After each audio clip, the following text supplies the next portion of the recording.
Mandatory data retention has passed the Senate, meaning there's now a bigger threat to Australian journalism than the Daily Telegraph. The bill received bipartisan support, proving that the Coalition and Labor are capable of working together as long as it's not in the best interests of Australians.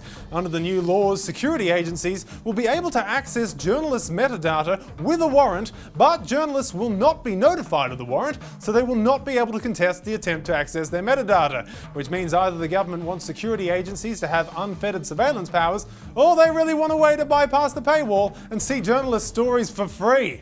The new legislation will obviously also make it much harder for whistleblowers. So I'm sorry, Julian Assange. I know you've been living in a pantry in an embassy for 2.5 years, but stuff's just going to get a little bit harder. But angry journalists, fear not. Help is on the way. The government has announced journalists' interests would be represented by public interest advocates selected by the Prime Minister. So expect Australia's first public interest advocate to be baby Prince George. But what to expect for the rest of us? Well, forget using Find My iPhone. The government will be able to find your everything. Telcos will be required to store certain types of your metadata for 2 years, which law enforcement agencies will then be able to request. That's right, Big Brother will be watching. Perhaps the worst thing to happen to you since you accidentally watched Big Brother.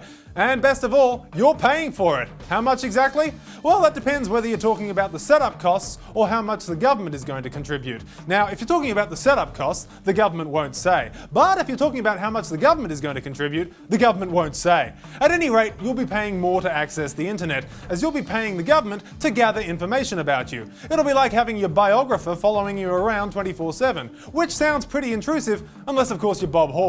Though there is some good news. The proposals are so ineffective, Senator Scott Ludlam was able to get up in Parliament and tell you how to get around them with anonymous browsers and VPNs. It is entirely lawful, in fact it's built into the bill, to circumvent mandatory data retention just by using overseas providers. Scott Ludlam, is there anything he can't do? Yes, dress appropriately for the beach.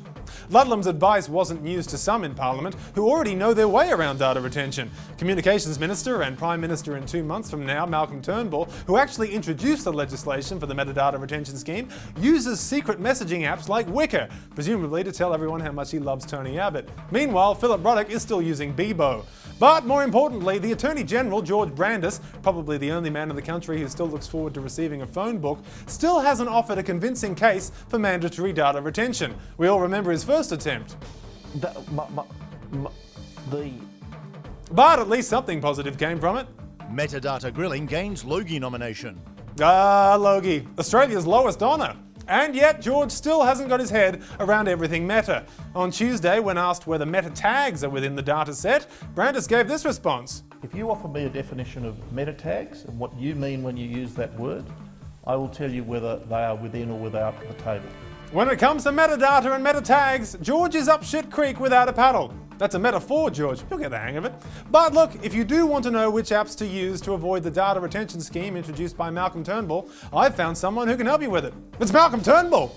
If, on the other hand, I communicate with you via Skype for a voice call or Viber, or I send you a message on WhatsApp or Wicker or Threema or Signal or Telegram, and there's a gazillion of them. There you have it. A data retention scheme so effective, there's a gazillion ways around it. For the Roast and Guardian Australia, I'm Mark Humphries.